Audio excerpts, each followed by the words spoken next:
Alright, so in this video we're checking out the iFlight C85. So this is basically an inverted version of the Alpha A85 that I reviewed several months ago.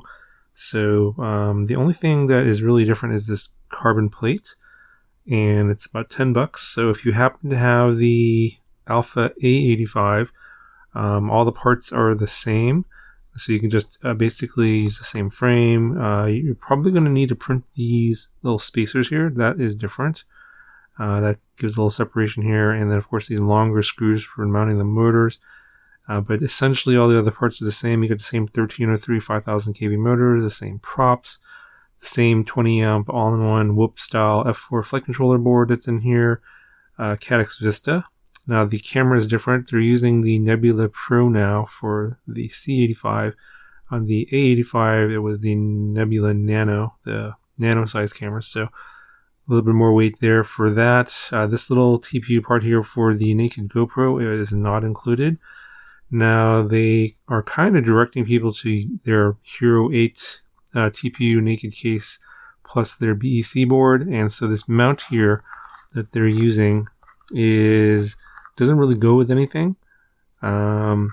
So this part here you have to download from Thingiverse. It's actually, I think it was labeled for the ProTech 25, and the mounts for a lot of the iFlight quads are the same. So this will work on like the Camera 5, their ProTech 25, and works on this one. Basically, it has an M3 screw that goes all the way through here. You have to provide that yourself, and then you need a nut on the other side over here. I'm just using one of these low profile nuts, and basically the whole is M3 all goes all the way through. Same for the TPU parts, so you'll see that when you download that from Thingiverse and print it out. And then this will fit your naked GoPro style cameras. This is happens to be the naked Hero 7. It'll work for the Beta FPV case as well, a number of other ones. It ought to work for a bunch of different ones. But yeah, if you want the naked GoPro, you have to download this yourself from Thingiverse, or you got to go with the iFlight solution, and they're kind of directing people towards making a naked Hero 8 in their own case. So obviously the C in this name is for Cinewhoop, if you haven't figured that out yet. Crossfire Nano on this one, their antenna here in the front, pretty nice location for that. And obviously this is a mini antenna. Obviously you can get them in a no antenna version. If you just want to use a DJI controller, you can use the that comes with a variety of other receiver versions available. Check the link down in the description if you want to check that out.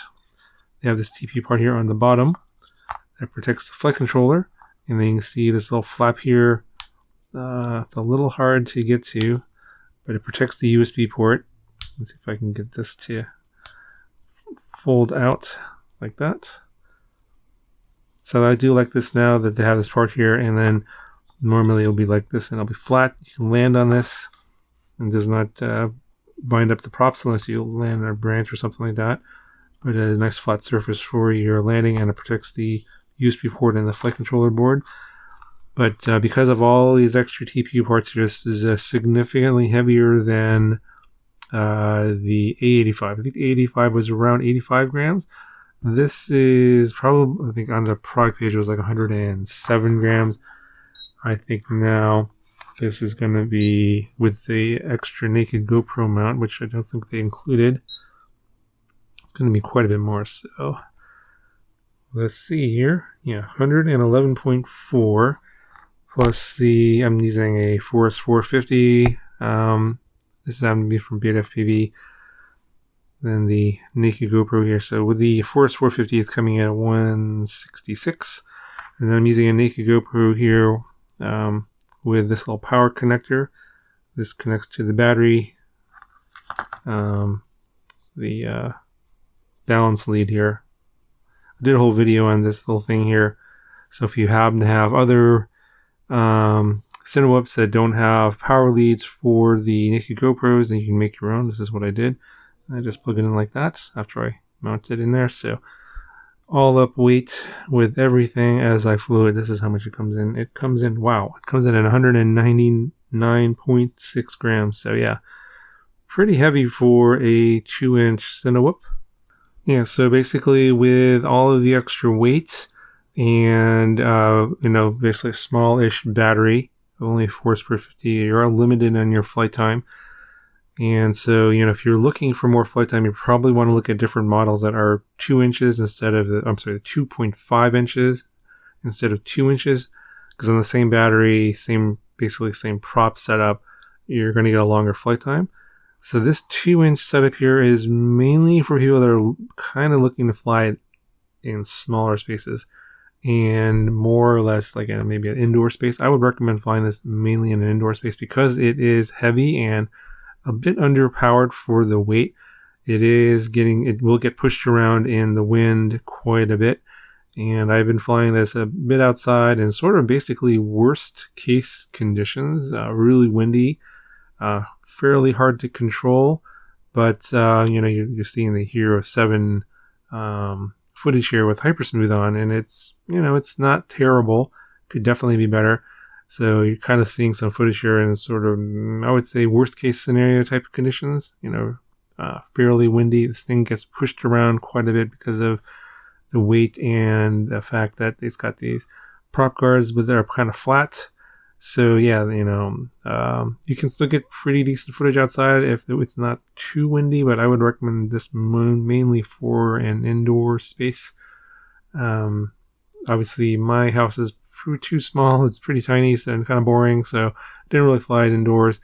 But if you're maybe in the medium to larger indoor space, it can be probably more useful for that if you want to capture some 4K footage from the camera or the HD camera. But that's kind of a specialty item. I think it looks really cool and everything. It flies fine. I mean, it's got a good tune from iFlight as usual. I can't really complain about that. They do a good job of tuning everything. It's just that because of the prop size and all of the extra weight here, it is heavy and it does require a bit of skill to manage the extra weight because it isn't as responsive. So you do have to be a little bit more,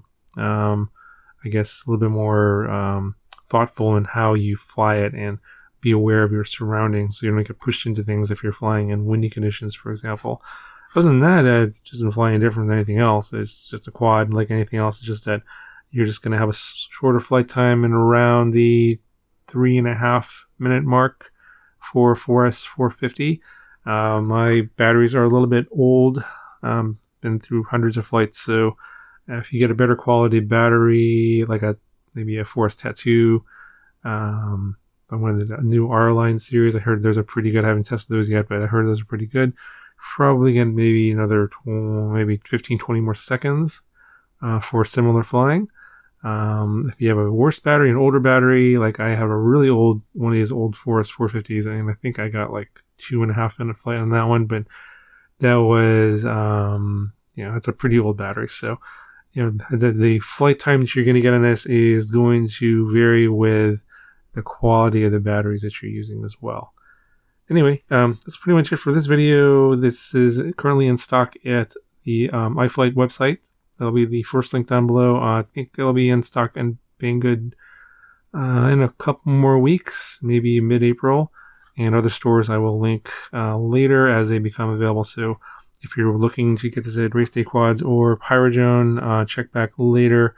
I'll update the video with those links at a future time when I see that that's in stock at some other stores. And if you are wondering about that, you can also either leave me a comment or also email me as well. Anyway, hope you found the video helpful. Let me know if you have any questions, and I'll talk to you guys in the next video.